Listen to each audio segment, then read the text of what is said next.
Mantak urang wari-wari mau magahan ngaji, ulah dianggap bahwa ka urang teh haju manut kabeh, ka urat nurun kabeh. Bisa tukangeun malobaan kana tersebut biasa bae. Atuh antepkeun ke kanyawana mah jadi akhirat ieu. Tu urang mah urang bae ngaji bae hayu. Nu ngomongkeun nu nyaci maki nu anu emang teu kadenge ku ceuleuh aing teh kadenge. Atuh kajen ke buktikeun di akhirat. Jeh, perang sana tah. Ayo bae urang ngaji bae geus pokona mah. Masya Allah. Kurang lamun nyaritakeun kaagungan Allah ketika Kangjeng Nabi diangkat jadi rasul. Eta teh dulur-dulur nama anti ka Kangjeng Nabi. Tatangga nama anti tapi urang jauh mah urang Madinah nyambut kana karasulan Kangjeng Nabi. Lamun urang nyaritakeun ku ari atuh sarua bae. Kuari teh jelema nu simpati ka dieu bae ka pengajian ulah kakulana ka pengajianana nu ti Serang tu Pandeglang ti Jakarta Bogor nu ti Tasikmalaya aya anu ti seberang sagala tapi di sekitar nama biasa ngajebian atuh masalah. Masalah atuh nyana-nyana urang-urang engke kanyahoan mah jadi akhirat ieu jahat leutik namanya ge ceurik. Emang teh ceurik-ceurik kata leutik mah kok ku nyana henteu milu aya muatan di jerona ego di jerona. Antep rugi-ruginya nah untung-untungnya urang mengaji baik jangan ngaji ge lain hayang maca kitab ieu mah lain ya hese maca kitab mah hese neukna itu ieu mah ngawuduk we pokona mah geus titik.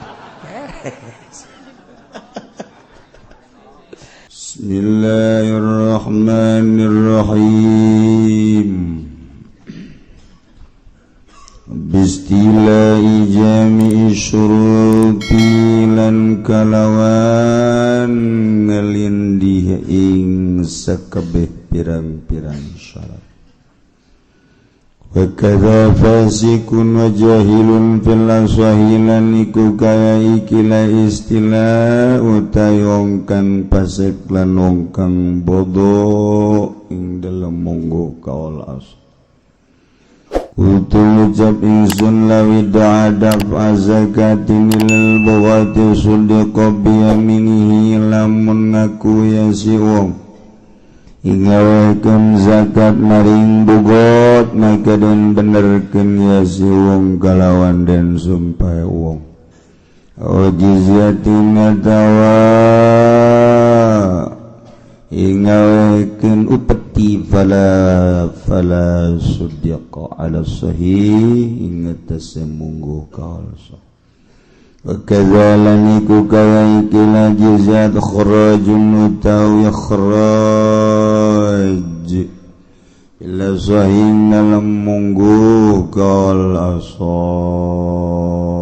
kharaj ing dalam mungguh kaulsa ya sadaku pihadin lan dan benerkeun ngasuwang dalam had illa yasbuta angin yen tetep ya had angin yen tetep ya had bibayinatin kalawan saksi wala zara lahu lan narana natapak iku mawujud lahu kada ada fil badani ing dalam badan wallahu alam utai Allah iku kang maha uninga utai Allah iku kang maha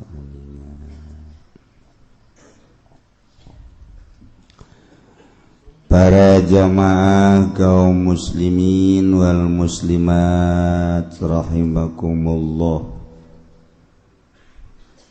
Alhamdulillah kalayan kersaning Gusti dina minggu ieu urang masih keneh dipaparingan nikmat ku Gusti Allah, nikmat sehat, nikmat afiat, nikmat panjang umur, leuwih-leuwih nikmat anu bakal mawa urang kana kanikmatan hakiki.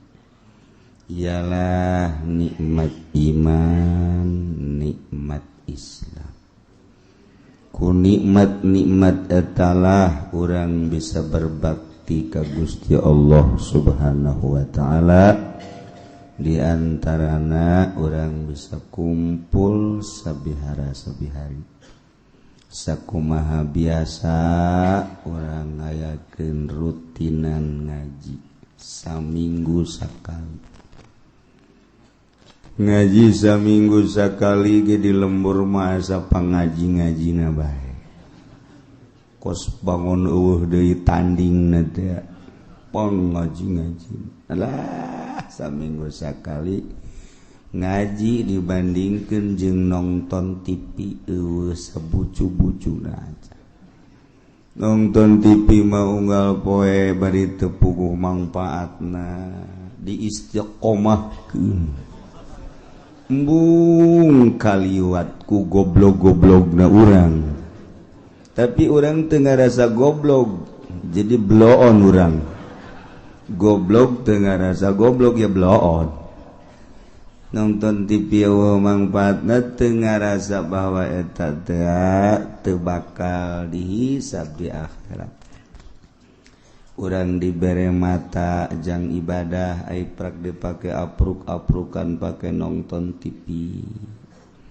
Apruk-aprukan neulean HP. Gambar dina HP na aya gambar jahea. Mending mun ngorakeun geus kolho. Puisan geus ambalaya tapi gambar jahe aya ke. Deres jahe urang dalam negeri mah luar negeri. Bule aya di HP-nya na bloon jasa. Teu make kutang deui situ. Allah karim. Da iyalah sing hararade urang hirup teh sakadar nungguan pae. Anu milu jeung urang penutupan pengajian teu milu ku ari ngamimitian pengajian sabaraha. Salila bulan puasa ge kula nyolateun deui aya nu geus teu diijabah nu jauh teuing atawa waktuna isuk-isuk embung hees mah. Obat eta ahli-ahli ngaji anu keur penutupan milu na ieu ngamimitian mah teu milu. Aya nu kuari milu ye ngamimitian duh ka minggu hareup. Saha malakal maut geus neulean bae nyawa di tengah nyawa di tukang nyawa di deukeut tangkal Ambon deh ditu. Nah eta urusan maut mah teu kudu dipake kasieun jasieun ge datang bae maut mah. Ulah berani teuing jeung maut bakal datang. Nu penting mah sabada mautna urang meunang ridho Allah Subhanahu wa taala. Cengcelengankeun modal urang yakni umur pake berbakti. Itung-itung ku urang mata lobaan pake ibadah apa maksiat kitu keneh ceulik. Lobaan pake ibadah apa lobaan pake maksiat kitu keneh sungut lisan. Lobaan pake ibadah apa lobaan pake maksiat leungeun suku urang itung. Hasibu qabla an tuhasabu. Gira perhitungkeun ku urang memeh urang dihitung dirinci jaga di akhirat. Kitulah urang bersyukur dina minggu ieu urang sakumaha biasa. Sejak ngamimitian deui ibadah bentukna ngaji. Kaharti teu kaharti ngaji bae.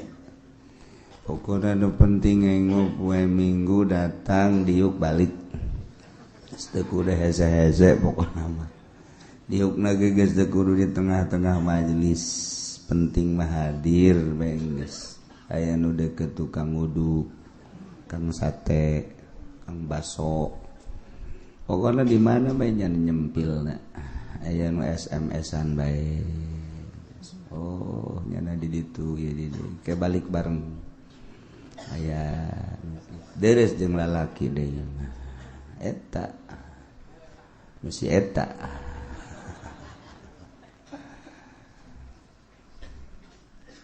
Ternyata sanggeus ku urang dianalisa ibadah urang di jero bulan Ramadan teh alhamdulillah aya peningkatan.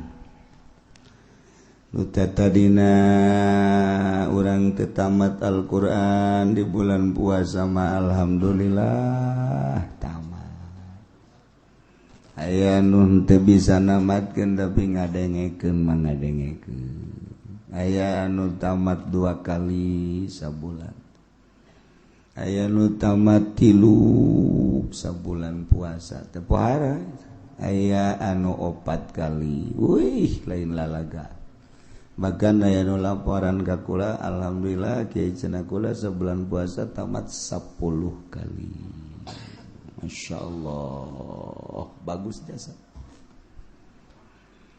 Kos nuka Mekah, di Mekah lulumpatan muru Masjidil Haram yang berjamaah. Pohara eta ibadah di Mekah. Asal ngadengi azan, brung, kobeh ninggalkan berbagai aktivitas. Komo anu sejam munggah haji memang teboga pagaweana naon sakadar salat, tawaf, hebat. Balik baik ka imah. Deket padahal mata ki haji ka masjid. Teu wauheun jeung masjidnya. Teu nyaho ka tihang masjid sabaraha. Teu nyaho ka samak masjid diganti apa henteu. Di Mekah mah lulumpatan muru berjamaah. Sakitu pas sedek-sedekna. Tapi barang balik bae ka imah sakitu lalegaan henteu bae geus sabasa kali henteu diajakan geus sia bae ti heula. Diajakan ge henteu. Mawaan berarti teu Mekah. Bulan Ramadan kitu keneh di bulan Ramadan maca Quran teh wow pohara. Barang datang mereka bulan Syawal. Wari Quran di mana buat ditendena? Geus teh pokoknya ikut tak urang teh ibadah teh kos kitu tah. Di Ramadan mah pohara jadi teu istiqomah. Tak kudu nama istiqomah di jero bulan Ramadan teh sok maca Quran, Syawal ge maca Quran. Di bulan Ramadan taraweh, bulan Syawal ge taraweh terus. Yang dikepung masyarakat sih. Jadi bisa taraweh bulan Ramadan doang. Untung jelema anu kamari di jero bulan Ramadan ngalaksanakeun taraweh.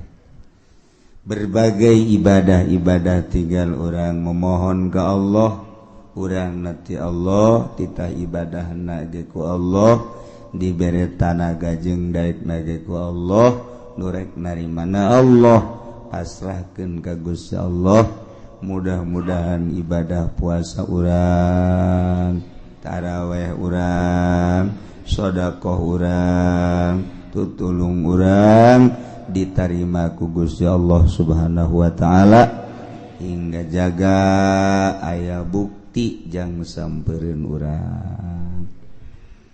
Itulah orang seputar bulan Ramadan mararudik nuka Jawa Tengah, Jawa Timur, nuka Kulon, nuka seberang. Alhamdulillah barang dihitung-hitung urut mudik tahun kamari ge can impas aja nu kuari ngahutang deui jadi gagedean hutang. Ulah sebenarnya silaturahim malah sunah daripada ngagedean hutang maningan mayar hutang. Kurang mati balik malah jang silaturahmi atau silaturahim ngahutang. Ulah kudu nama orang pas ini jeung pamajikan neng tahun kamari orang mudik ka Jawa Timur. Tahun ieu mah urang ulah mudik duit nu aya urang pake mayar hutang bae. Talamun saluyu mangeuna. Enggak, tetap harus mudik aja. Bagaimana juga ini kan setahun sekali. Kalau enggak udah cerai aja gua. Ambalayah ya urusan teh. Eta kan kos kitu teu beres tah. Tinggal salakina bae hak. Bacakeun aing talian bae tuh awak aing ieu. Mun salaladar bageuna masyaallah. Masyaallah geus kos kitu bae barudadannya. seputar mudik nu jelas silaturahim urang ge mudah-mudahan diterima ku Gusti Allah sehingga ngajadikeun tali persaudaraan antara urang jeung dulur-dulur urang jeung tetangga urang jeung guru-guru urang sehingga sakumaha wau urang di dunia kayak di akhirat ge wau eta wau terus di dunia lamun urang sok babaturan jeung tukang adu kotok di akhiratna ge nu ditiangan eta bae terus di akhirat teu bisa di dunia teu wau jeung kiai di akhirat ngawauan mal bisa sakumaha urang teu wauh jeung tukang ngadu kotok di akhirat hayang wauh teu bisa al arwah junudun mujannadah ruh eta lir teu beda jeung tentara sakumaha tentara grup-grupan sakumaha tentara sesuai jeung balok-balok baret hejo baret beureum bintang hiji bareng ngahiji jeung bintang hiji bintang dua ngahiji jeung bintang dua bintang tilu ngahiji jeung bintang tilu bintang 7 ya para ruyeng eta ngahiji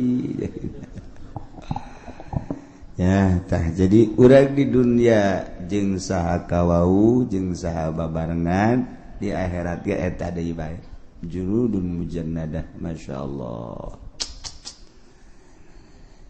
kuari urang sejak di jero hate urang dek ngamulayan ibadah ka Gusti Allah sakumaha biasa ngaji selain minggu di lembur masing-masing ge digiatkeun pengajian nu di masjid di mushola di majlis taklim mulai dikosongkeun lantaran serangan-serangan di luar kuari pohara jasa Wahabi terus-terusan ngalengitkeun kunut ngalengitkeun usolli riweuheun Wahabi mah aya nu kunut padahal di pasar Kemis bageus teu kudu diriweuh-riweuh boro-boro kunut subuhna ge henteu teu kudu diriweuh-riweuh nya kudu ngariweuhkeun kunut atuh subuhna ge geus henteu bejakeun ka Wahabi udah jangan bingung-bingung gitu pangkas dengan subuh-subuhnya bingung nama subuh geus urang mah teu aya subuh isuk-isuk lain dina waktuna ai ditanya ku urang sia salat subuh isuk-isuk jipan aing hees pan hees mah teu wajib salat di mana ya kitabna hees wajib salat teu pinter teh budak wah emang ge keur hees wajib salat kitab buat ijazah ge malah ya jago tuh budak ngajawabna aing sudang atuh aing salat hebabna qodoan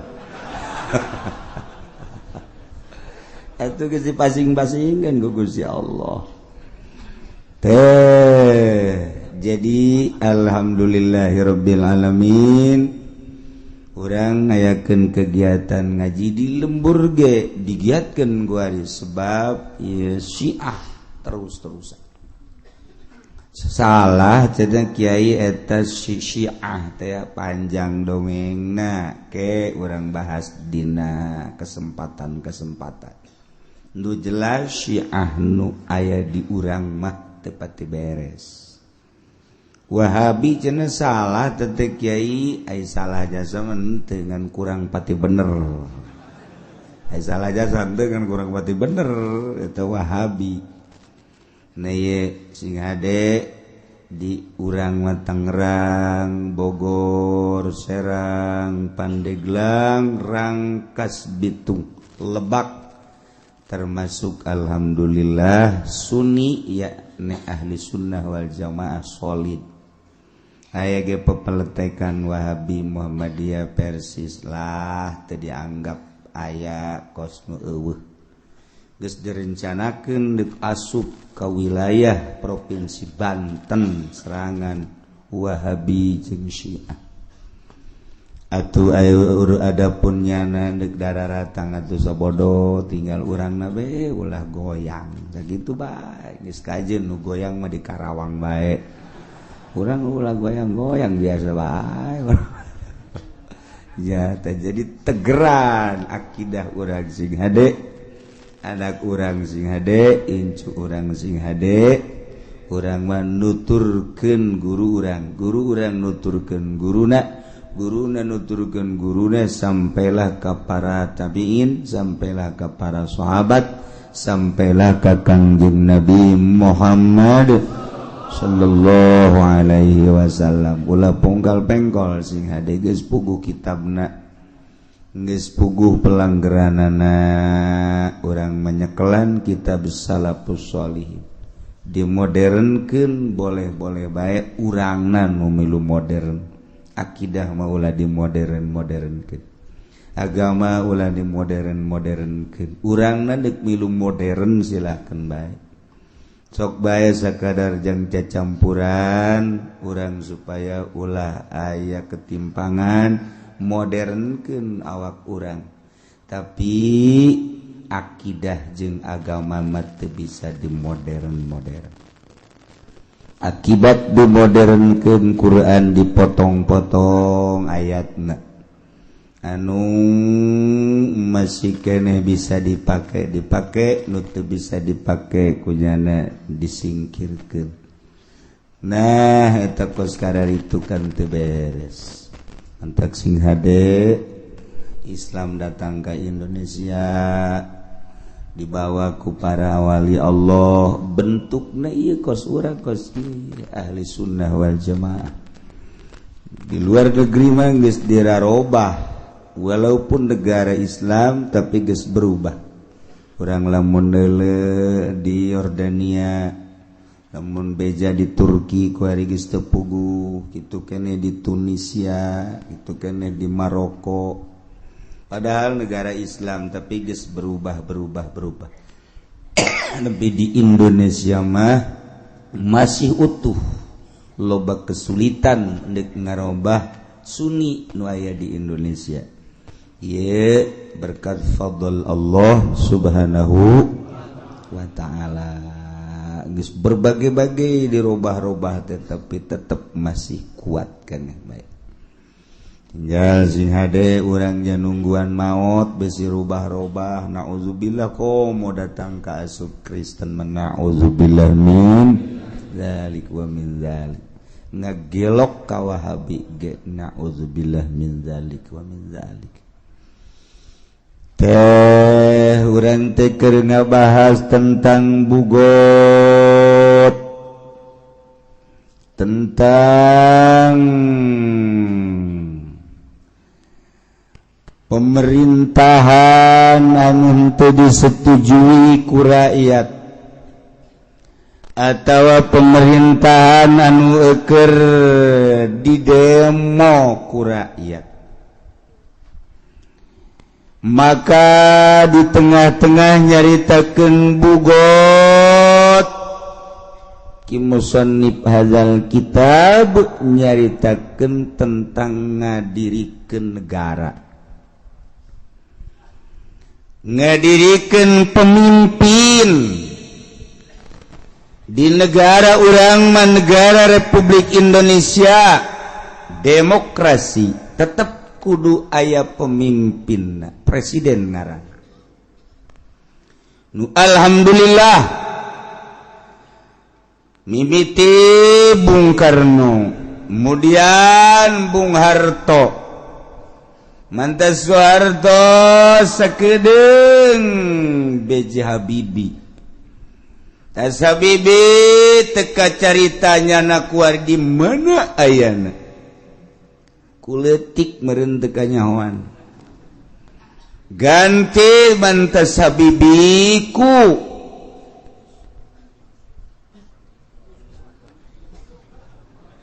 usaha Disku Gus Dur, Megawati, kemudian atuh SBY, kuarima presiden urang Dek kukumaha ge tetep presiden urang eta teh. Dek pantes dek teu pantes presiden urang adalah Jokowi. Kudu diakui eta presiden urang dek kukumaha ge atuh dek kumaha deui. Sakitu ge deres bisa seuri keneh. Artinya presiden urang eta. Kajeun kukumaha ge presiden urang. Dirasakan kurang setelah ganti presiden, weh, dolar naik melambung. Perekonomian kuari keur ngarayap. Perpolitikan urang mun nyaho di jerona bakal sieun. Ngan lantaran teu nyaraho biasa bae urang.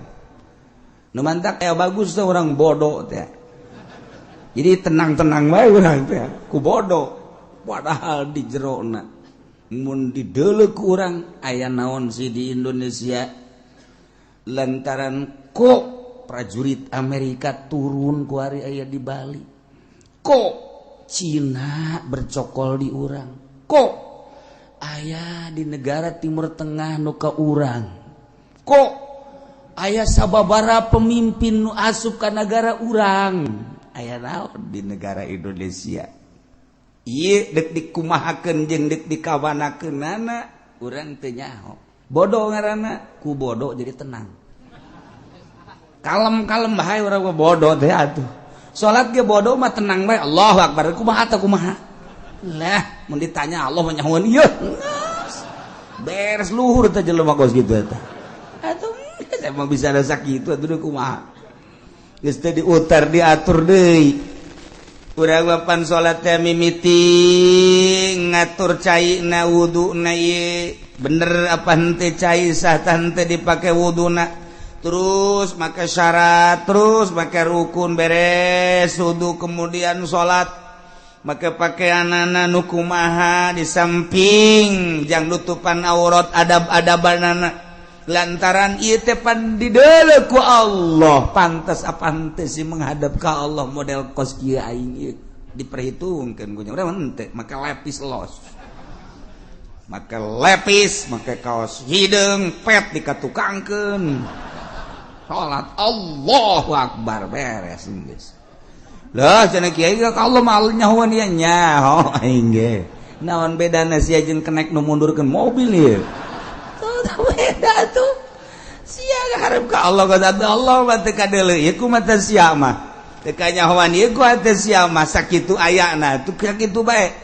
Tapi lamun urang bisa ndeuleuh make mata hate ngadenge make ceuli hate isin salat model kos kitu teh henteu mateunana adab nu eueuh. Ieu tak urang teu perti kunaon eta bodoh ku bodoh tenang-tenang bae biasa bae nanti sholat likum beres ngarokok geus teu babacaan teh lah tulis Allah mah nyaho ini nya dalil ngan eta dok Allah mah nyaho. Masalah bodoh jadi tenang geus di akhirat da ge atuh nu bodoh ngaranna ge tenang bae kana mah di akhirat kalem bae da mantep ngeunaheun jadi bodoh al-amila madzhabalah nu bodoh geus teu puguh nyikut. Nanti tepuku jukit kumaha madhabna bae. Kadang kos urang, kos ahli sunnah, kadang kos Muhammadiyah, kadang kos Persis, kadang-kadang kos itu tuh bodoh ngaranna gitu. Eta bodoh nu kos kararitu teh. Nah ieu urang bodoh politik teh nyawana naon jeung dibobodoh kuat. Sakumaha nu kukula dicaritakeun sabenerna teu ngepas Presiden Jokowi ku ari teh ngan begitu dek diturunkan lain teu mampu babari jasa nurunkan presiden teh gampang jasa sebab dipilih ku rakyat diturunkan ku rakyat ya, ngomong mah kecil babari ngomong di negara demokrasi mah ada kekuatan terhadap rakyat cuman yang gantina saha ieu lalu hese teh cakula ge di bulan Rewah di bulan Rajab nyaritakeun jang ganti oh cenah ambalaya kiai sia mah neuleuna sasa urang hartina hese jang ganti teh cokot partai Golkar teh solid lantaran Golkar teh kabagi-bagi lamun naik tuh nu ieu ngamuk, naik ti nu ieu ngamuk teu solid ngaranna. Patut teh jadi presiden teu bisa. Kos kitu sih kudu diterangkeun bae. Aing jadi dosen sakedeung ieu lah ngaranna. Eta pararaham aya nu ngomong mana cenah ganti nu jelobak kiai cocok ieu ganti sia mah teu paham politik. Cokot ku ari di petilu acak-acakan. Cokot di berbagai partai, padahal teh kudu boga partai-partaina acak-acakan teh solid, boro-boro partai nu lain, partainya nana ge acak-acakan teu kumaha bisa ngagantianana. Tuh. Aya jelema pinter jasa kuari di luhur. Aya teu boga partai peot jasa. Leutik jelema pinter. Eta keur dipermasalahkeun kuari, siapa apa henteu nyanana jadi presiden siapa teu leutik jelema da kuru. Leuwih kuru tibatan Jokowi. Atuh nu aya ge teu pantes ngomong eta meureun. Nah kuari dek dirapihan lantaran eueuh nu solid partai. Berarti kan aya nu main nu jago di Indonesia nu ngacak-ngacak partai. Geus diperhitungkeun gunyana lamun ieu partai solid engke bakal ngehajar diacak-acak heula gunyana.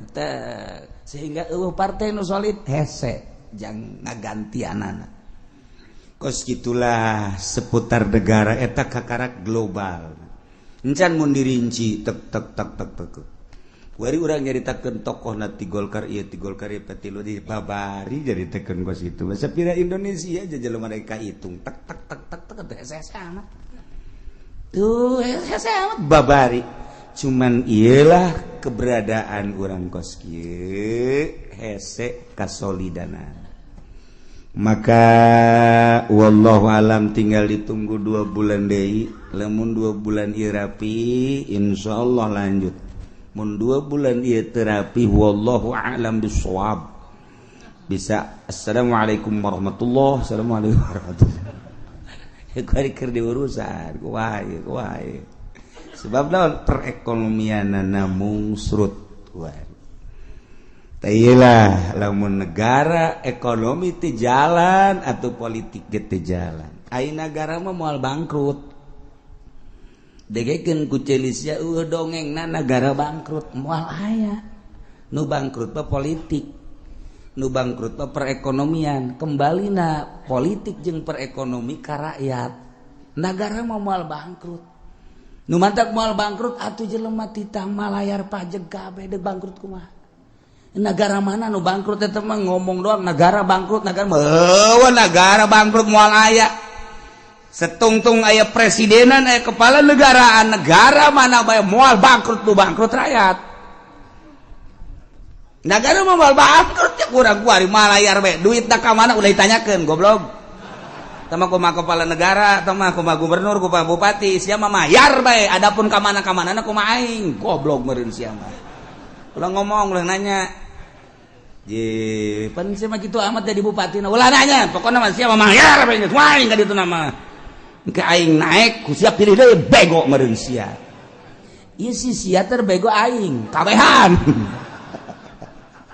seakan-akan seperti kitu negara urang demokrasi apa lain wallahu a'lam pilih aing mayar pajak sia ka aing adapun duit deuk ka mamanana ulah hayang nyaho sia kumaha aing ji bupati kieu urang teluh wae yuk teluh mendingan ge kena bureuteu ieu beteungna ieu ulah kitu cek yeuna ieu udah bener di urang je APBD entah gerang sabaraha kota sabaraha di gubernuran sabaraha ieu teh pan rakyat teh bodoh teu nyahoana naon ieu ku teu nyahoana naonna tentrem teu nyahoana naon ku teu nyahoana naon teh jadi tentrem bupati ge tenang kalem biasa bae ge teu isieun ka pagih jeung rakyat teh bupati salah teh isieun ka pagih jeung rakyat bupati bego meureun tah ya tuh rakyat teh bego ieu geus ieu mah bego jeung nu bego masalah bararego kabeh tah kan seperti kos kitu tah ieu keur carita nagara kudu aya pamimpinna ieu nu dicaritakeun ku urang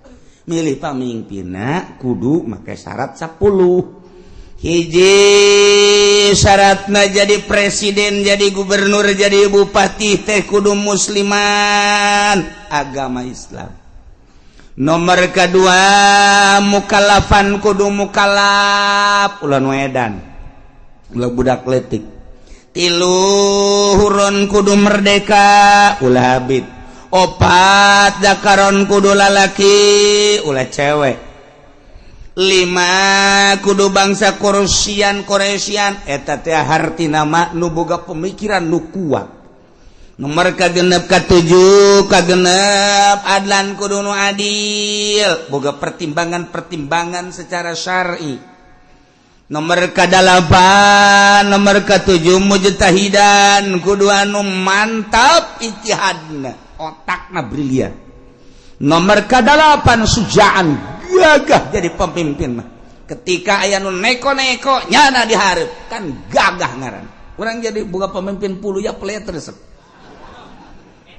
Nomor ka-9 zaroin nu ngabogaan pemikiran anu istimewa cemerlang lantaran ieu teh negara di jero negara luar biasa jelema teh lobana berbagai-bagai keayaan kehidupan manusia nu aya di negara. Kalangan elit, kalangan setengah elit, kalangan anu non elit, rakyat jelata, iya kan beda-beda. Eta teh kapan di bawah naungan presiden. Carana kumaha jangan majukeun kelas elit, carana kumaha jangan majukeun kelas tengah elit, kumaha jangan majukeun rakyat. Eta teh kudu boga pemikiran anu cemerlang zaroin. Wasamin jeung kudu boga dedengean ulah torek. Boga presiden torek hese. Abasorin jeung boga dedelan, wanutkin jeung boga ucapan bisa ngomong etalah syarat jadi pamimpin. Sahna jadi pamimpin teh nomor kahiji bil baiati di baiat ya ne baiatu ahlil hili wal aqdi minal ulama war ru'asai wa wujuhin nas dipilih jadi pamimpin teh dumilihna ahlul hili wal aqdi ulama-ulama pemimpin-pemimpin, tokoh-tokoh masyarakat nu milihna. Jangan maju ke negara. Berarti nu kudu boga wawasan kaharep dek dikumahakeun ieu negara. Ulah ini peot dituntun. Aki-aki gagah, nya aya aki gagah emang. Pen ini peot aki-aki gagah. Aki-aki titah milih nu buta, titah milih dan lain sebagainya nu gering. Teu nya teu boga wawasan. Ulama nu titah milih teh jeung ulamana lain ulama Golkar ulama bangsa di sugak sogok ieu mah ulama nu boga wawasan kaharep ieu nu milih teh jang supaya engke nagara dek dikamanakeun dek dikumahakeun pemimpin kitu kene tokoh-tokoh masyarakat hasilna karak engke saha anu terpilih jadilah presiden di beat dipilih ku urang kabehan. Nomor kedua jadi pemimpin teh bistikhlafil imami kudu dijadikeun khalifah ku seorang imam. Seorang presiden ngajadikeun khalifah lantaran nyana geus kolot daya pikir geus kurang nyana nyiapkeun jang pamimpinna nu geus digodog ku nyana geus dipersiapkeun jang mimpin negara dikamasankeun ka para tokoh tanya tentang politik tanya tentang ekonomi jeung budaya coba ge nyana geus mempersiapkeun ieu lah tokohna saksian ku para tokoh di urang memereun di parlemen nah ieu lah kula dipersiapkeun maka saat ieu kula ngalimpahkeun kewadagan kula wah naon kitu ngaranna jabatan kula terhadap seseorang nu ku kula dipercaya iyalah makanya na mundur ieu naik atawa nyana wasiat mun kula paeh ulah kasasaha jabatan teh ieu bae sipulan Sayyidina Abu Bakar Siddiq radhiyallahu anhu nyana geus wasiat kula maot pemimpin ulah sasaha deui ialah Umar bin Khattab geus ketika Sidina Abu Bakar Siddiq baot geus teu kudu hese deui langsung Sidina Umar naik nomor kedua nomor katilu ieu nu ku urang keur dibahas wa bistila'i jami syuruti sah jadi presiden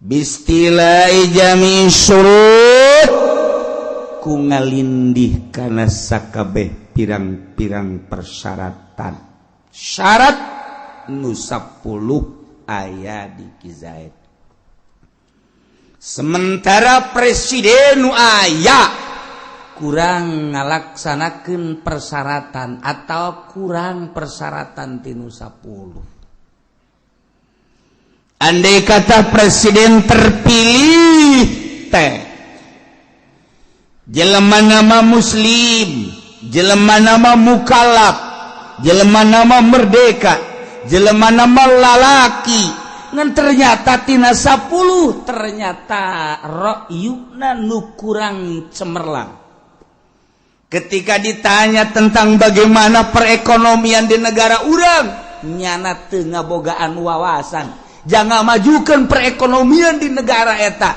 sementara aya batur nu hebat Khalid misalna anu nyana siap untuk mengatur tentang perekonomian jeung perpolitikan dibandingkan nu terpilih jeung nu ieu hebatan nu ieu nyana ngayakeun kukumpulan mun di urang mah eta demonstrasi teh melalui kekuatan rakyat menjadi ujung tombakna adalah mahasiswa untuk digulingkan presiden terpilih lantaran geus mempersiapkeun calon presiden nu leuwih hebat istilah gara ulah digulingkeun mah digulingkeun tapi calon presidennya can aya engke keberantakan negara menang negara teh anu mantak teu meunang dipimpin ku budak leutik lantaran budak leutik mah teu bisa mempersatukeun bangsa boro-boro jang batur pugunyana ge encan bisa ngisang-ngisang acan budak leutik teu meunang mimpin negara nomor kadua cewek wanita teu meunang mimpin negara lantaran lamun dipimpin ku awewe pan bisa dengan menyeng doang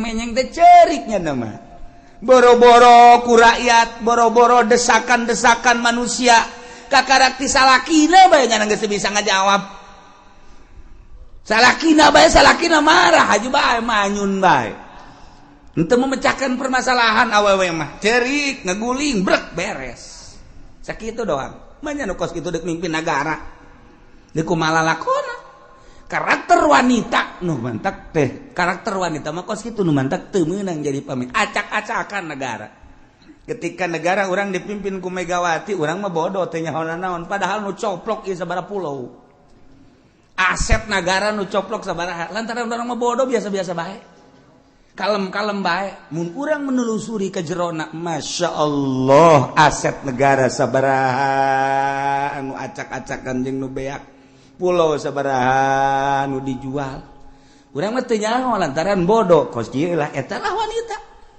lamun urang nyaritakeun tentang keberadaan negara urang dipimpin ku Soeharto mah biasa bae hutang bisa ditutup dipimpin ku Bung Karno mah komo maju negara teh rarasaan urang mah teu maju padahal maju komo dipimpin ku Belanda mah leuwih maju lamun urang nyaritakeun kemajuan negara Indonesia dipimpin ku Belanda jeung ku negara urang ku urang masing-masing kemajuan ku Belanda aya jalan kereta nang Belanda nang urang mana jalan nembus Rodi kerja Rodi baheula oh jalan provinsi nang Belanda nang urang mana malah kuari mah dijualan nang urang mah ayo coba tah aya bendungan 12 pintu 12 sadane nang Belanda nu di Bandung itu bendungan nang Belanda kabeh ieu teh aset-aset nu aya nu di urang nu digunakeun urang nang Belanda nu urang nang urang mana baheula Belanda nyieun jalan kereta, Belanda nyieun jalan, Belanda nyieun irigasi, Belanda nyieun berbagai kitu jembatan-jembatan eueuh anu songhek saeutik negara urang. Sugan gunung songhek henteu, sugan hutan songhek henteu, kuari urang geus naon nu dibangunkeun gunung sararongek. Sararongek kuari gunung songhek, hutan songhek, laut songhek, bari can aya ieu mana bebeunanganana. Ieu keur carita perbandingan, berarti kemajuan dipimpin ku Belanda. Mata geunaheun keneh di zaman Belanda daripada di zaman urang kuari. Lamun deuk caritakeun maju, bebenangan urang mana? Nyieun jalan kuari. Dari anyer penarukan nang Belanda. Di hasil urang mana hasil urang? Ayo coba. Jalan nu belah ditu aya deuk dijual. Nu belah ditu aya jalan geus dijual. Digantikeun kuari urut jalan, urut irigasi, kuari jadi pabrik, lain kegedean jalan, lain nambahan jalan, malah jadi pabrik. Sabaraha jalan nu leungit nu dipake pabrik. Ai pabrik jang kepentingan saha? Kepentingan rakyat sejenak jang itu ai jalan terus ke anak incu. Anyar penarukan eta teh jalan teh di zaman Belanda datang ke bapak kolot urang, bapak urang datang ke urang bisa merasakan jalan kereta Jakarta Surabaya nang Belanda, urang bisa ngarasakeun kuari hasil urang mana. Urang lamun keur carita perbandingan ji oge nya kieu maning bikeun di ka Belanda tangkorak sia baru. Baheula lagi urang merdeka hayang kan ieu geus si kemerdekaanna teu mampu. Mampu orang teh. Nah, urang mah sararongek. Toh, lamun urang nyaritakeun tentang perjuangan Bapak kolot urang baheula. Muringkak bulu urang. Bung Karno, Bapak kolot urang ditahan, disiksa, diseret. Eta teh memperjuangkeun bangsa jeung negara. Hayang hengkang Belanda ti negara urang. 3 abad setengah ngajajah urang. Supaya leuit jana urang teh terus berjuang saya aya babur runcing golok geus lain golok seukeut golok tarang hau pakai berjuang di negara urang teh demi bangsa jeung negara supaya anak urang geus bang urang kos kieu supaya anak urang kan kitu ngaromongna ge anak incu urang supaya ngeunaheun nya memperjuangkeun. Coba ya ketika Bung Karno tangkap ku Belanda jeung Ki Ahmad bawa ke digu langsung diasupkeun ke penjara. Sapoe, 2 poe, 3 poe. Paneta di penjara teh mah Belanda mah lain maksud menjarakeun dek dibunuh dengan tidak diberi makan dan minum. 3 poe geus leuleus. Ngomongkan Bung Karno ke Ki Ahmad, Kiai rasanya kita mati ini di sini. Tidak usah ngomong begitu cek Ki Ahmad. Mati urusan Allah. Tidak mati. Kalau nyawa kita masih ada di badan kita, kita tidak mati. Aduh. Bisa ada Ki Ahmad. Enggak usah takut. Ada Allah. Cek Bung Karno, Allah itu benar ada. Tetapi kita tetap kalau tidak makan dan minum mati. Pertolongan Allah akan datang. Tenang. Ceki Ahmad, innallaha ma'ana. Kaopat poe geus kicep doa. Atuh teh dahar teu nginum pan? Kicep. Kiai, saatnya kita mati kan? Tidak. Ceki Ahmad, tetap hidup kita. Hidup bagaimana? Enggak makan, enggak minum. Belanda datang ke jero dibuka lawang blok seserian. Sekarang kau mati di dalam penjara.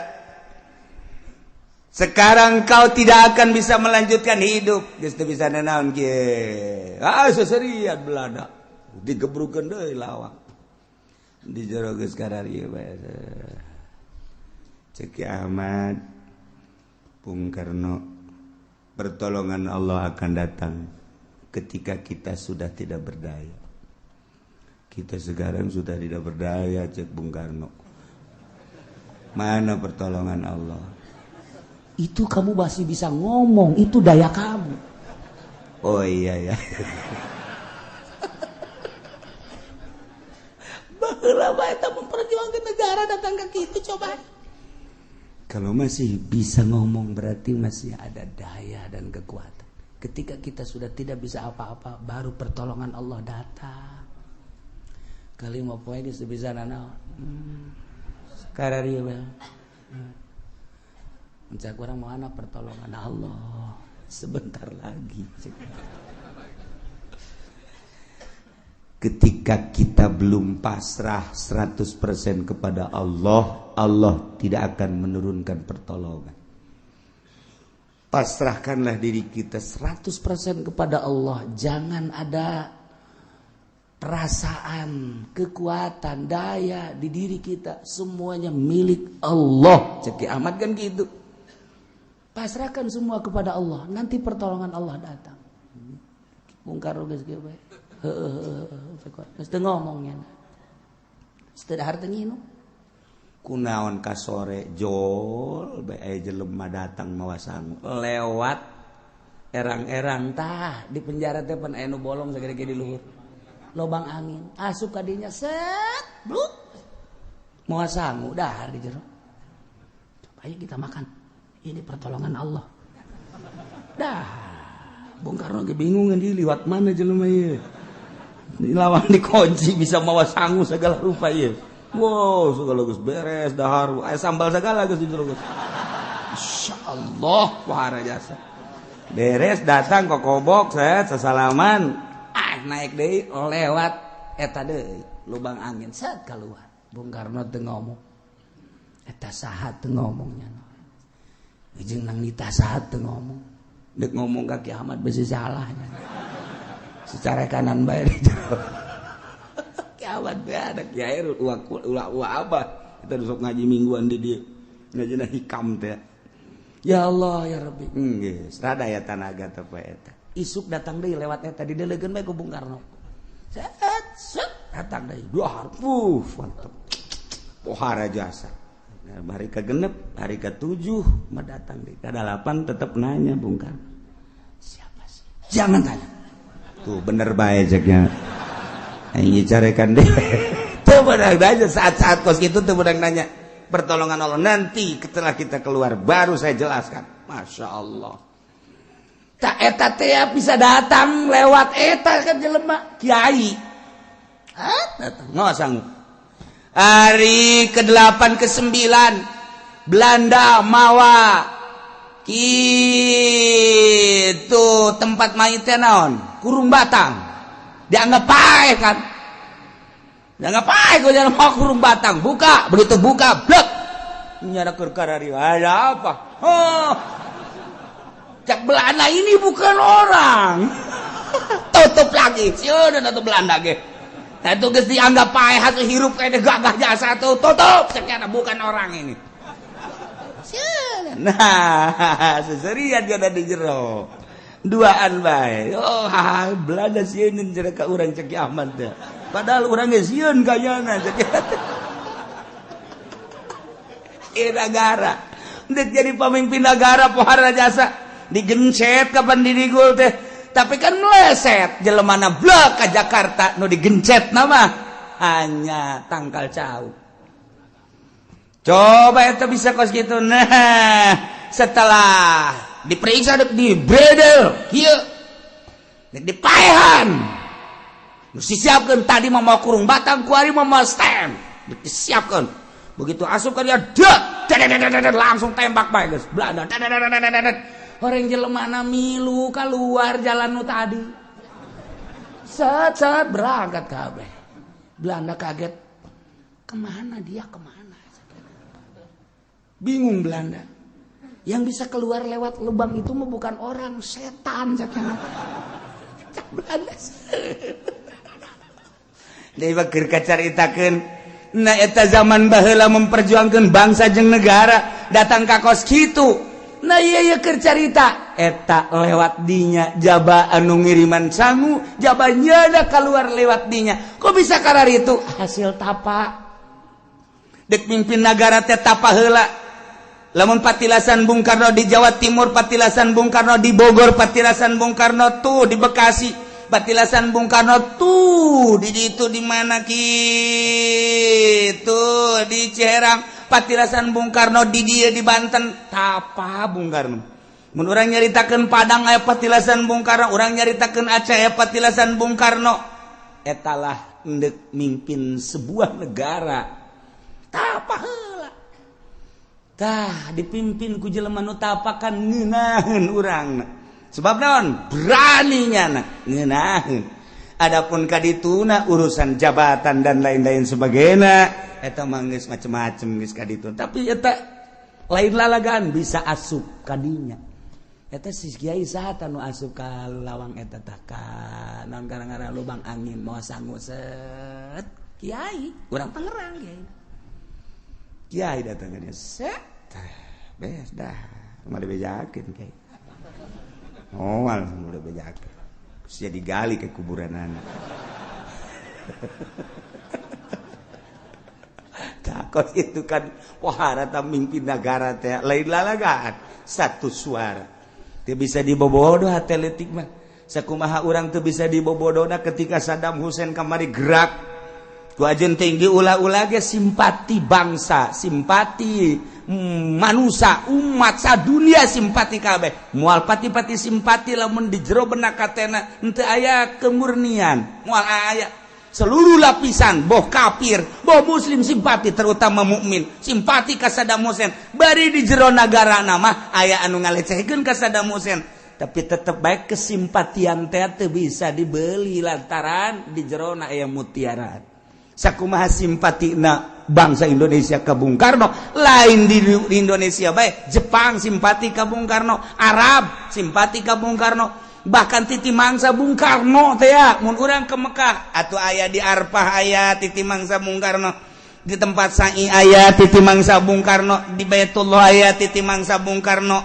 lain jelema leutik berarti lamun urang nyaritakeun tentang keistimewaan Bung Karno ketika ke Afghanistan anu nganyahokeun makom Imam Bukhari secara mendunia Bung Karno jehe lain lalagaan tak orang lamun nyaritakeun sejarah kan teu dipuat aneh nu dipuatna hanya nu nakal-nakalna bae cinta wanita lah nu dipuat teh tentang KPKI-an lah nu dipuatna kepositifadana negara jadi merdeka hanya sakitu bae lain-lainna teu pernah dibuat ketika Bung Karno diundang ke Afghanistan gideg Bung Karno karena dibutuhkan wawasan Bung Karno di Afghanistan Soviet maka Bung Karno siap yang penting tolong carikan dulu makom Imam Bukhari di mana setelah ada nanti saya ke sana atupan sanagara neangan makom Imam Bukhari begitu datang kan itu salah cek Bung Karno bukan itu makam Imam Bukhari mah yang ini nunuduhkeun Bung Karno lain jelema leutik Bung Karno teh nu mantak mun nyaritakeun Bung Karno moal anggeus-anggeus dijore-jore Bung Karno simpati bangsa jeung negara tetep bae di PKI di lain bae cek ate lain bae eta mah sekadar sebuah sejarah anu bisa diplesetkan hate leutik bangsa tetap lain Bung Karno seorang waliullah hese dek ngaleungitkeun ka gorengan dek ngaleungitkeun ka bagusan Bung Karno supaya jore teh hese sakumaha hesena urang dek ngabaguskeun Pak Harto hese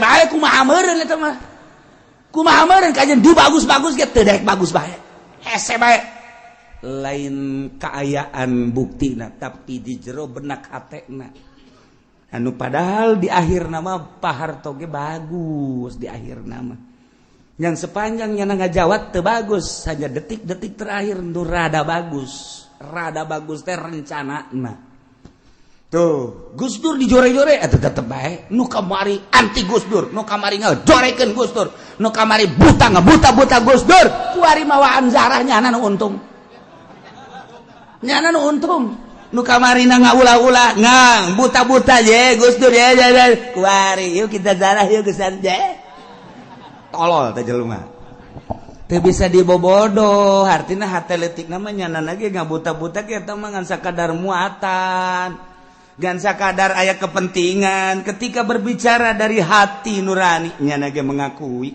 atau boro-boro di dalam negeri luar negeri di Amerika sorangan mengakui keistimewaan Gus Dur di Jepang di Arab di berbagai di Mesir jeung di Baghdad mah atuh nggak istimewakeun ka Gusur. Adapun jelema nu ekstrim atuh sepanjang masa kitu bae. Mantek urang wari-wari mung magahan ngaji, ulah dianggap bahwa ka urang teh haju manut kabeh, ka urat nurun kabeh. Bisa tukangeun malobaan kana tersebut biasa bae. Atuh antepkeun ke kanyawana mah jadi akhirat ieu. Tuh urang mah urang bae ngaji bae hayu. Nu ngomongkeun nu nyaci maki nu anu emang teu kadenge ku ceuleuh aing teh kadenge. Atuh kajen ke buktikeun di akhirat. Je, perang sana tah. Atuh hayu bae urang ngaji bae geus pokona mah. Masya Allah. Kurang lamun nyaritakeun kaagungan Allah ketika Kangjeng Nabi diangkat jadi Rasul. Eta teh dulur-dulur nama anti ka Kangjeng Nabi. Tatangga nama anti tapi orang jauh mah orang Madinah nyambut kana karasulan Kangjeng Nabi. Lamun urang nyaritakeun ku ari atuh sarua bae. Ku ari teh jelema nu simpati ka dieu bae ka pengajian ulah ka kulana ka pengajianana nu ti Serang tu Pandeglang ti Jakarta Bogor nu ti Tasikmalaya. Aya anu ti seberang sagala, tapi di sekitar nama biasa ngajebian atuh masalah. Masalah tuh nyana-nyana urang-urang engke kanyahoan mah jadi akhirat ieu. Jahat teletik namanya lagi ceurik. Emang teh ceurik-ceurik ka teletik lah mah. Kok ku nyana henteu milu? Aya muatan di jerona ego di jerona. Antepkeun rugi-rugi nyana, untung-untung nyana. Urang mah ngaji bae. Jangan ngajina ge lain hayang maca kitab ieu mah lain. Ya hese mah cik mah hese. Neukna itu imah ngawuduk we pokona mah geus titik.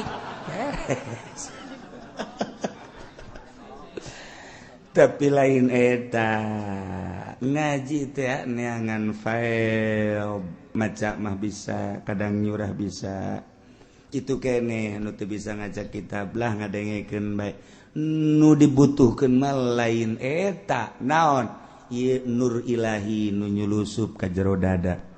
Nu teu bisa dikasab ku urang salat bae kadang teu bisa aya nur ilahi, urang teh zikir bae kadang nur ilahi mah teu beunang. Tetapi ku ngaji babarengan jeung jelema loba di dinya aya wali, di dinya aya malaikat anu bawa nur ilahi. Gimana cenah walina ulah yang nyahos ya mah bisa mah ngaji ngawuduk balik geus aya eta nu mahal mah mantep. Cek kamari cek Habib Lutfi kadang-kadang Nur Ilahi itu datang lagi ngurutin guru. Di situ ada Nur Ilahi. Kadang-kadang lagi ngehadam ke guru. Kadang-kadang lagi silaturahim ke guru. Kadang-kadang lagi ikut ngaji. Jadi kita sholat, kita zikir mah kadang-kadang sulit, tapi ikut berjamaah dengan dia. Seselaman-selaman dengan dia. Dia tiba-tiba ada Nur Ilahi. Emang kos gitu Nur Ilahi, mah rahasia Allah. Dibikin aku Allah. Ndudik dibikeun ka hamba Allah dirahasiakeun ku Gusti Allah eta nu mahalna. Ketika orang anti cilaka ujian. Eta lah hijab. Nah, nu dibutuhkeun teh ieu nur ilahi mah engkena urang tas ngaji kok jadi tentrem nur ilahi. Urang ngaji coba di pendopo jeung kiai carita politik, carita ekonomi. Oh, hebat jasa. Datang ka imah puyeng.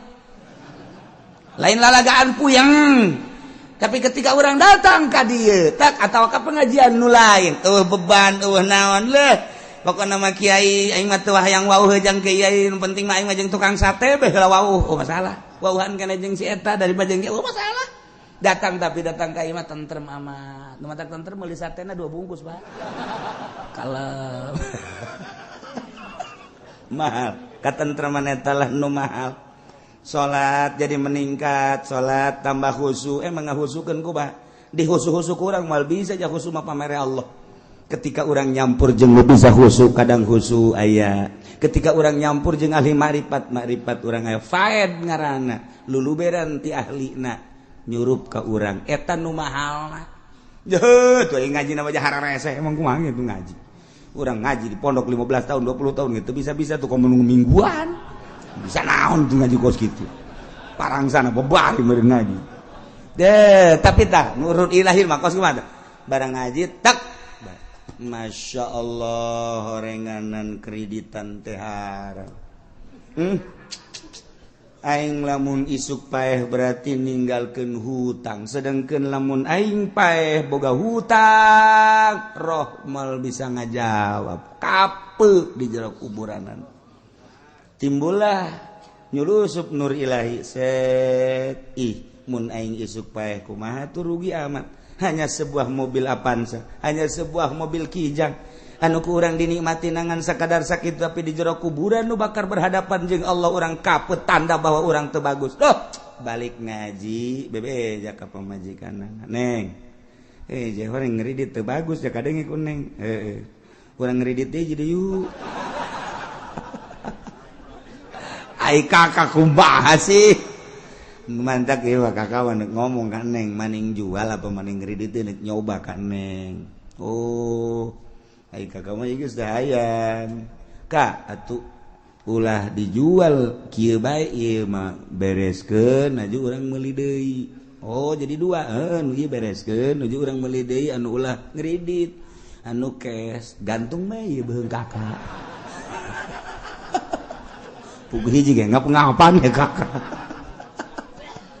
Musyawarah lah urang eta ngaran nur ilahi asup musyawarah nur ilahi ngaranna tuh jelema geus berdeposito bae di bank lain teu ngadengekeun ngajinya di mamana di radio ngadenge di televisi ngadenge terus di kiai-kiai modern ngadenge bahwa eta teh halal tanggung jawab malah anu tanggung jawab sagala di akhirat. Pokoknya ketika berhadapan dengan Allah, saya tanggung jawab. Ceknya nanti saya usulkan kepada Allah. Kos bapak kolot nabeta Allah. Pohara jasa. Tanya na bagi kuat pak. Boleh. Can aya nur ilahi ketika nyana ngaji, merenung. Atuh gagah nur ilahi memang kumaha gitu. Sejuta kali gurunya nang geus tiditu asup ka jero hate. Nang Allah kan nur ilahi. Ih, buah ieu nu bener mah. Asana salah aing deposito si itu kurang kumaha ngadalil jeung asana teu beres didongkrak ku nur ilahi gagah nur ilahi mah kajeun ku kumaha tet geussan lah depositona sieun kadengekeun ku kiai ulah jangan takut enggak lah saya pokoknya mau udahan aja nur ilahi lamun geus nancep ka dieu boleh lalagaan nu mantap kiai wani hudang jam hiji aju mandi aju ngalawudu aju salat padahal mah tunduh aya naonan aya nur ilahian ente mah nur ilahian barang neuleuh jam hiji simbut di kadiekeun bedana aya nur ilahi jauhan geus kitu bae ulah hese-hese ge bae lah cenah jam 2 mah rada deukeut ka subuh hudang jam 2 ke bae 2:30 tolol teh coba diengke-engke bae ku nya ge engke naon eta eueuh nur ilahian ai kiai nu hudang ti penting mandi wudu salat ko berani padahal mah tunduh aya nur ilahian gagah nur ilahian emang kumaha gitu nyulusup ka jero hate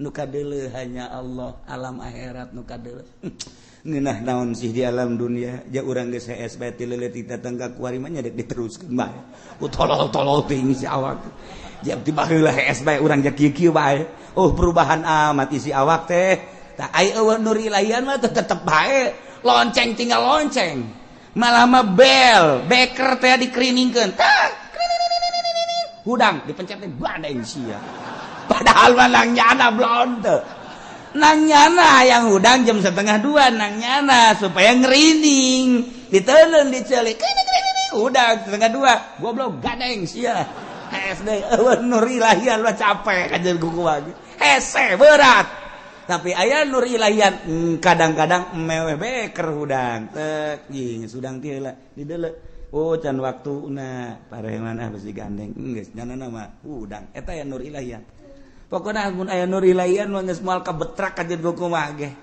kajeun cak urang capek-capean atuh henteu bae sep nyulusup ka jero teh cet urang emang nur ilahian aya urang ge kahijab lantaran Allah nyieun kangjeng nur Allah ieu mah keur carita sompralna. Ya Jabir, hei Jabir, awwalu ma khalaqallah. Pangheulana nu diamal ku Allah. Ismi min nurillah. Awak kula tina cahaya Allah. Hei Jabir, pangheulana nu didamal awak kula ku Gusti Allah tidak nur Allah. Ya, cek Kangjeng Nabi. Kakarak dirinya summa. Kadituna karak marane ti nur kula. Jadi urang kabehan aya nur Kangjeng Nabian. Dek kafir dek mukmin kabeh ti nur Kangjeng Nabi. Jadi aya nur Kangjeng Nabian awak urang teh ngan urang tuh bisa ngabongkar nurna kahijab ku poswan, kahijab ku sekupi, kahijab ku pendopo, kahijab ku gubernur, kahijab ku cinta-cinta jabatan dunia. Etalah nu ngahijab nur Kangjeng Nabi urang. Mantak etalah nu kurang dek disingkapkeun melalui sorangan hese ku ngaji kadang kasingkap cet nyingkap teh apa aya nu nyingkap ngahaja awe ge aya nu kasingkap ku angin teh urang neuleuh we kasingkap jadi urang neuleuh kan we beunta urang ge sarua bae nah aya anu emang nyana nyingkapkeun sorangan beda deui tah ieu mah ku angin mah urang ge asana betah urang ge malah mun bisa mangahadorotan angin sing gede gitu. Eta kasih gabu angin karena ngongkong. Nah, iya sarua ya. Ketika orang ngaji, guru bisa kadang nyampaikan Allah anu mere nyingkapkeun zat jaheuh sakan Allah kadeuleu, sakan akhirat kadeuleu, mahal eta. Tuh keluar we kadeuleu Allah, set neuleuh bae awewe katutup deui. Barang neuleuh jahe eueuh teh nu ka ditu eta. Indahan nanya jahe, kemana pulangnya ke Cikupa? Saya juga ke Cikupa, iya. Saya sendiri bonceng boh mantas ngaji ngabonceng jahe Nur Ilahi kemana itu Nur Ilahi sebareres jeleman iku mah nyaritakeun doang emang aya nu kitu ulah loba omong pokona mah kitu bae geus pokona mah cak anu ngabonceng sial teh kieu nyahoman ulah loba omong asana anu bebeja nu bebeja ulah sok anu bebeja teruskeun bae engke asana nya minggu haleup bal ngaji sanunitas yang ngaji ka dieu yang kita henteu nah wa bistilah ijabi syurut jadi membawai menguasai ngalindih kana sakabeh persyaratan nyana bisa ngagantian presiden nu katilu bisa jadi pemimpin teh ku ngalindih ngelehkeun nu jadi pemimpin lantaran pemimpin kurang memenuhi syarat atau teu ngalaksanakeun kana persyaratan-persyaratan kepemimpinan nyana siapeun disleding ku nyana bikorin melalui kekerasan kekuatan demo berarti gulabah ba'da mautil imam atau sabada paeh langsung nyana berdiri atau melalui kekuatan tadi demo disiapkan nyana lamun urusan demo kuari Mesir teu beres-beres kepemimpinan teh perebut kepemimpinan sebenarnya mah Mesir mah ahli sunnah wal jamaah hebat kok bisa perebut di jero nama lain perebut nu katumpangan ku Amerika nu perebut masyarakat resep ka pemimpin itu kudu caritakeun ku kula ngaranna ieu ditumpangan ku Amerika titangalindih sementara masyarakat anti ka Amerika salilana kitu bae atuh pilihan masyarakat elehkeun deui ku ieu mah dimodalan ku Amerika gulingkeun deui ke pemimpin ieu masyarakat teu resep kanu ieu nyieun deui pamimpin gulingkeun deui datang ka kuari teu anggeus-anggeus kuari aman melalui serangan ISIS masyaallah terus-terusan ISIS hayang menguasai dunia. Terus asup deui kuari ka ditu ka naon kitu ka Turki. ISIS geus dipersiapkeun deuk asup ka urang. Ka Indonesia ISIS teh geus asup, geus aya mata-mata. Agen ISIS di Indonesia teh geus aya. Nu kamari mah dicaritakeun eueuh kuari mah geus aya. Waktu kerame-rame agen ISIS di Indonesia encan aya, kuari mah geus aya. Mantak dicoba melalui Papua belum ISIS neuk ngamuk. Mantak tenang ditentremkeun bangsa Indonesia kiaina habibna kabeh nanti dulu sebab naon sekedar urang membalas gampang sebab urang mayoritas gereja nu aya di urang beuleuman ku urang gampang jeung jelema-jelemana beulem menang urang mayoritas Islam mah tapi lain eta bendera nu diacungkeunna di Papua deuleuh heula apakah bendera Katolik, apa bendera Kristen, apa bendera Yahudi, deuleuh. Sebab anu ngacungkeun bendera, didinya lah kekhawatiran mentok turun kabeh penggede Indonesia, langsung datang ke Papua. Tentrem, tenang, di urang ditenangkeun. Sebab naon? Terselidiki di urang geus aya agen ISIS. Mentak di urang melalui Syiah, melalui Wahabi, meledek diadu-adukeun, udah kalem bae urang. Tenang, Indonesia mentak cekula ge mudah terpancing, tenang, tentrem, lamun di luar negeri ieu geus kalut. Di urang teu kalet. Tenang. Sebab di urang mah naranya kene ka kiai. Lamun geus cak kiai sram, geus cenah mah teu nyawa hitut bau. Eta. Di urang mah kos kitu we. Lamun cak kiai ulah tuh geus teu narurut kene di urang mah. Ka kiai sakitu kiaina ge bloon sebenarnya mah. Kita luturkeun bae oh masalah nah ieu tentrem di urang alhamdulillahirabbil alamin teu terpancing. Saat ieu urang teh ieu teh geus 2 tahun. Geus 2 tahun di negara Indonesia dipancing. Tak supaya kalut tetep teu. Aya ge letik saeutik waktu kabari di Jawa Timur letik ditentremkeun akhirna. Deh letik di Madura letik ulah merambat. Letik dianggapna henteu menyeluruh. Ieu nu digede-gedekeun tadina di Papua mah. Sebab aya bendera nu ngacung anu bakal ditukang maena oh berarti teu kudu atuh geus mantak wari tenang deui mantak kalem di Indonesia ngeunaheun urang mah geus masalah bae geus kalem sok-sok ngaluarkeun motor ngaji balik kes danya boga duit teu boga duit geus tenang bae sakitu gitu boga duit tenang komo mun boga duit sekalem bae nyaritakeun ieu presiden urang ulah ngomong presiden geus pokona urang mah urang bae tah eta kos kitu teh ngeunaheun doang kalem tentrem tah ieu katilu bisa jadi pemimpin bistilahi syakhsin mutaghallib alal imamah jamil syurut nah kumaha lamun jelema pasek dek mimpin di Indonesia jelema bodoh dek mimpin di Indonesia khususna umumna di negara seorang pasek dek mimpin negara, seorang bodoh dek mimpin negara, atau nya paseknya bodoh dek jadi presiden. Wah mantep ya saya ini. Pasek edinya lah bodoh edinya nak dek mimpin negara kumaha wa kadza fasikun wa jahilun fil aswaq. Gitu kene jelema pasek, jelema bodoh, pasek bodoh, kemudian nyana dek mimpin negara. Ini adalah dicoba ku Gusti Allah. Ketika sebuah negara pemimpinannya paseknya bodoh, berarti coba. Lantaran pasti negara jadi preman. Sebab pemimpinannya paseknya bodoh, gustinya hun kajujur jeung adil. Ieu adalah cocoba jang rakyatna. Di jerona aya kiai, di jerona aya ustad, di jerona aya pemerintah nu jujur jeung nu adil, di jerona aya nu hayang ngabaju ke negara. Tapi ternyata orang nu terpilih teh anu pasek jeung bodoh. Sebuah cobaan ka bangsa jeung negara. Sebuah cobaan jang rakyat. Cara menghadapi kepala negara nu kos kitu kudu kumaha? Geus diatur ku syara. Masyaallah geus rapi sah. Nurut orang wajib ka manehanana selamat bertentangan jeung agama. Ketika bertentangan jeung agama salamatkeun agama urang. Nu bisa disalamatkeun nu teu bisa disalamatkeun berarti urang kudu manut ka nyana. Nyana ke nu tanggung jawab di akhirat. Urang mah nyanggakeun sadaya-daya bae. Urang mah jadi rakyat. Urang mah jadi rakyat kos kitu bae geus.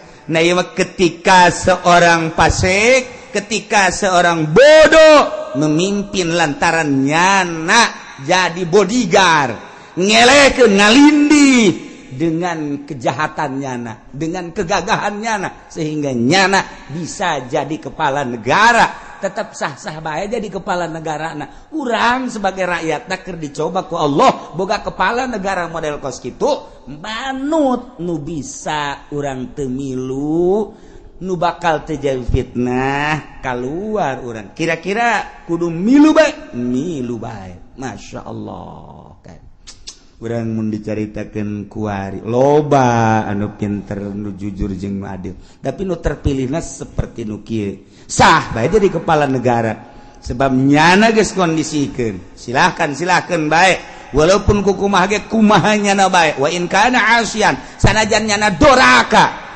sanajan nyana memaksakan jadi pemerintah jadi presiden doraka urusan nyana urusan urang tetap sakadar manut kana aturan-aturan nyana urusan agama nu urang bisa keluar ti aturan nyana keluar nu urusan urang bisa nyelindep salametkeun diri urang Masya Allah tah gitulah carita mentek ayalah satu pertanyaan lawib tulian nas bi wilayati sabiin mumayyizin yarji'u lil uqala aw imra'atin lamun dicoba di negara pemimpinna ieu budak leutik atawa nu pasek saperti tadi nu bodoh cara tadi atawa awewe hal yang putu tasarruf ma apakah lulus tasarrufna tasarruf anu nu bertalian jeung syara nyana teu peduli urang kudu nyalametkeun diri urang ketika urusan-urusan kenegaraan urang kudu nuturkeun nyana mun bisa segera kudu diganti fihi waqfah kuduna eta teh segera dikondisikeun tetapi lamun teu dikondisikeun urang menyalametkeun urang bae mantap cak abah teh mah baheula geus deuk kumaha ge urang bisa salat keneh dengan tentrem urang bae urang puasa dengan tenang urang bae urang ayeuna mah bisa puasa dengan tenang urang bae adapun nyana boga urusan nyana sabodo teuing nu penting mah urusan urang bae salat puasa zakat urang urusan ku urang nyana mah teu milu ngurusan geus diurusan ku urang ternyata di urang masih aman kene alhamdulillah walaupun aya tumpangan-tumpangan tapi tetep bae urang mah masih kitu urusan agama dicekel ku masing-masing pamimpinna sakege geus alhamdulillahirabbil alamin urang lamun teu nyaritakeun tentang kondisi di luhur urang mun nyaritakeun kondisi di luhur ngeri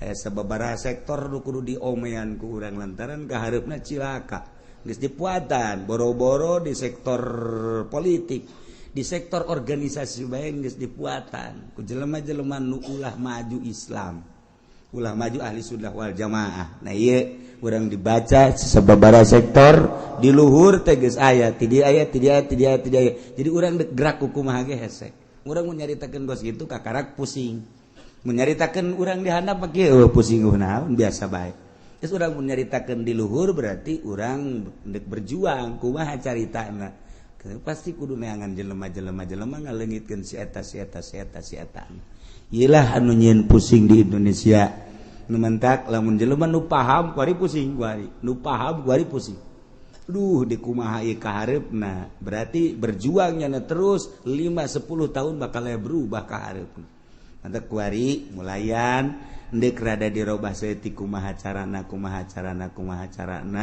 walaupun ieu di sektor-sektor teh geus aya jelema-jelema anu bakal ngahalangan kana lanjutna ahli sunnah wal jamaah eta mah teori adapun kaditu nama kumaha Gusti Allah Subhanahu wa taala wallahu a'lam.